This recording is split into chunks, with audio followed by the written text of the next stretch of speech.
So, I did it again, guys. This is the highest mileage Volvo T5 in the UK. It's got 295,000 miles on it. I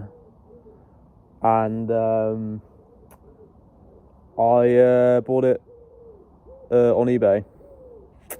So, let's see what I've got myself into. Yeah, so a little bit of context, guys. I bought the car. I had an issue with the boost pressure sensor. It wasn't boosting properly. I then hit a badger, which caused the radiator to leak like this, as you can see. And so I spent the time while it was off the road changing out the interior for a black interior, which is what the dash is and all that kind of stuff. It was an ex-police car. So as you can see, a week earlier, we already removed the radiator. So this is just us installing the new radiator. Off she goes. Have you seen my new dust cap? The Timu special, that is. Extra 5 brake just there. It is a tight squeeze. Got more hose than me. Can't say that on YouTube, mate. Oh no. Anyway, yeah. Tight squeeze, isn't it? But you know what you're doing though, because you fix Subarus all the time. It's not like we had to pull a YouTube video up to... As we got the radiator in and the intercooler back in. I was a bit paranoid that it had been cracked, but luckily we're actually fine. You know, it's down to this guy right here, obviously, why this is going back together. But now it's time to get the piping on and get the bolts in.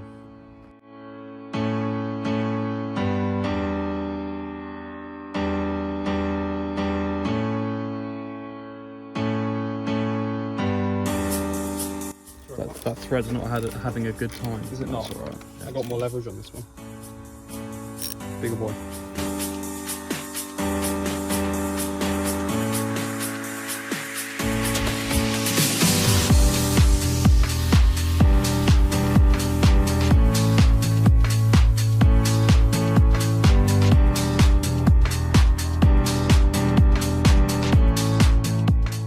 Are you excited for when we make the first video on your Subaru? Video on my Subaru. Yeah, the next thing needs doing. The next thing that needs doing. Yeah, sure. That hose is never coming off. These not going anywhere, mate. Nowhere. Alright, the car or the... Mate, you know what Richard sent me yesterday? He sent me just a Spotify link for the man who can't be moved, and the car that can't be moved. New trick controller. Called a socket. So then that charge pipe goes here, over here to the turbo, and then we're halfway there. Looks like Mark's done a radiator down there, so hopefully no coolant pissing out this time. Hopefully. That's what we're planning. And then fan shroud goes in. And yeah.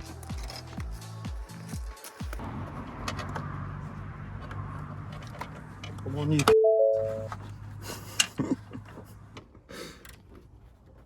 Get your socket on there, mate. Oh yeah, you did say that. So next we have the fan shroud that goes in. I believe it goes in, well, when I removed it, the loom went there, so I believe it goes that way. Or maybe it's the other way? Other way. Wait, Flip it over. Flip it over. No, because it connects up there. Oh, wait. No. Correct. Mark is right. Genius. It goes in this way. And... Neck and nick. Quite clever that they got these little pins where you can put the lines for the radiator. Anyway, let's get this bolted in. Boost pipe is almost in.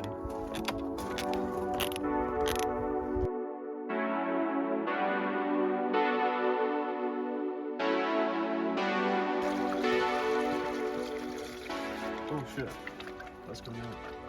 Dribble, dribble, dribble. Put it in slowly next time. Note to self. Now we will see. There is some leak in there. Well, yeah, because it's running down. Where's that leak from? Mate, it's because it's running down from the top where it overflowed.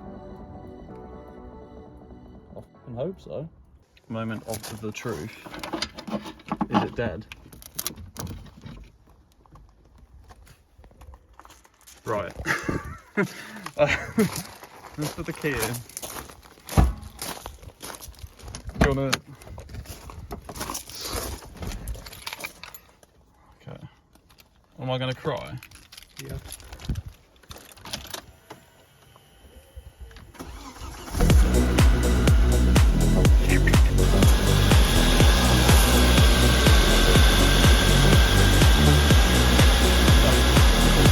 Fan's coming on.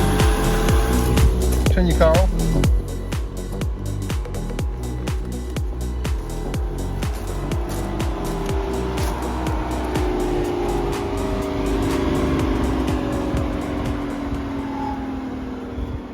Is that the sound that your fan used to make? Now she's sucking it through. Is she? Yeah. So she's running, guys. Initially it was misfiring, but it was just because I forgot to plug in the boost pressure sensor. Everything's pretty much bolted back together. Just got to get these bolts on here, and then we're going to take it out for a drive and see how it gets on. It's currently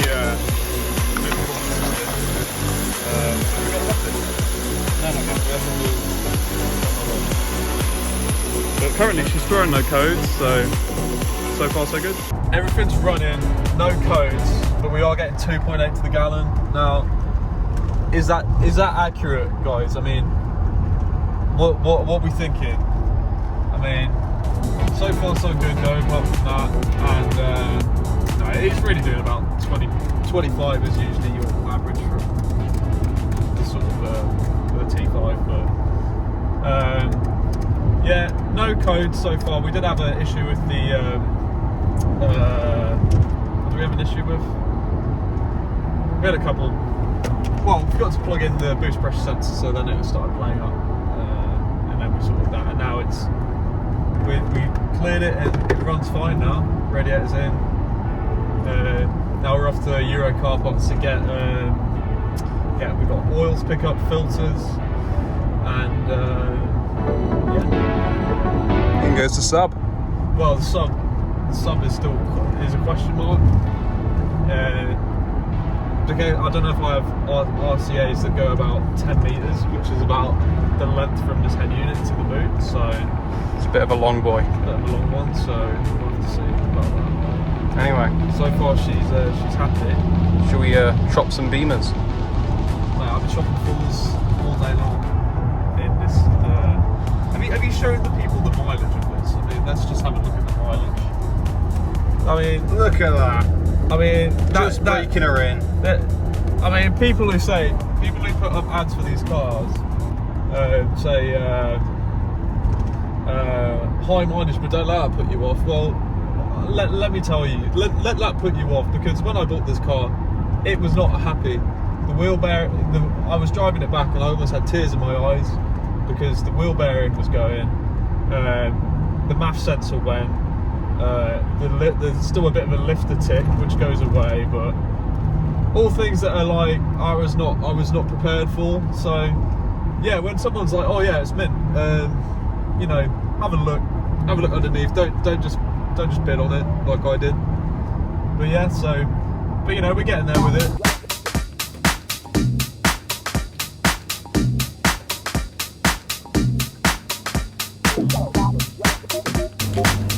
Well, we've got to wax it now.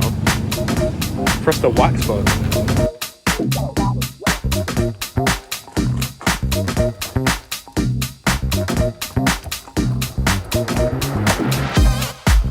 So oil change on the T5. This is what you're going to need. We went for 5W30 because this is a higher mileage engine, and that's what was recommended on the forums. We've got an engine flush to clear out the system. It's currently got a lifter tick issue, so we hope that might help. This is the tool for removing the oil filter, which is handy, and we've got a funnel to get your oil in.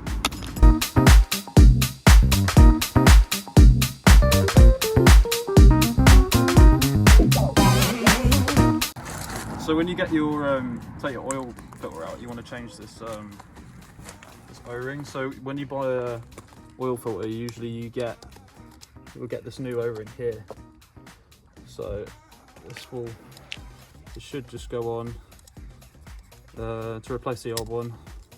Should do. Let's get that. It does take a bit of persuading, but it should be fine. Pretty easy. And that goes around there, and then you put your new oil filter in.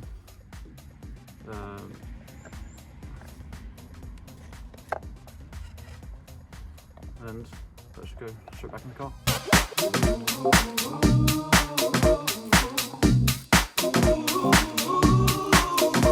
So, going to use a bit of engine flash. Good stuff. Hopefully, it'll stop the lifter ticking.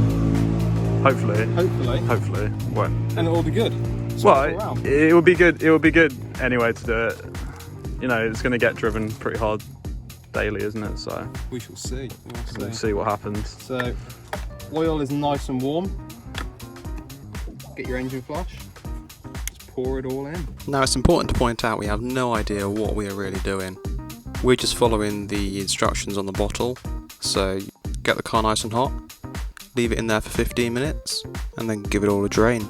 Whilst we were waiting for the oil to get warm, we decided we would install this magnificent front lip, specially delivered from Temu. The double-sided tape on this was never going to hold it on, so we decided we'd put some screws in it. Why not?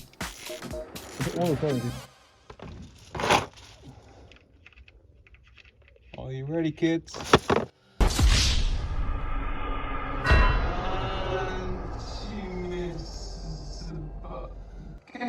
The bolt's in there. Oh well, you'll have to fish it out afterwards.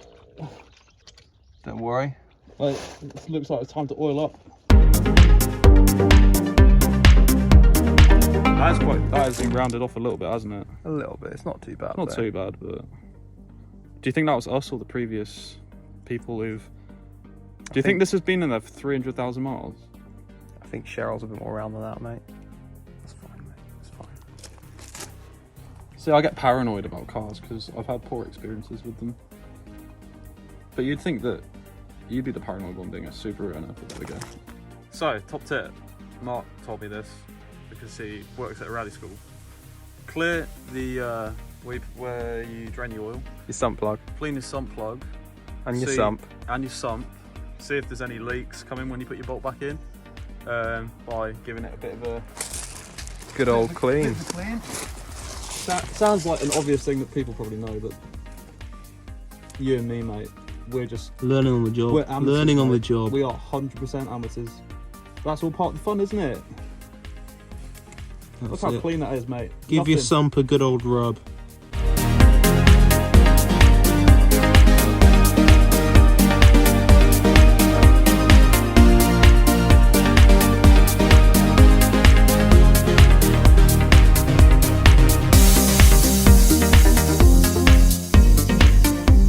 After doing a full oil and filter change, as the sun's coming down, we put the door cards on in the front to match the rear door cards, and it's ready to take this car on the road to go and chop some Subarus.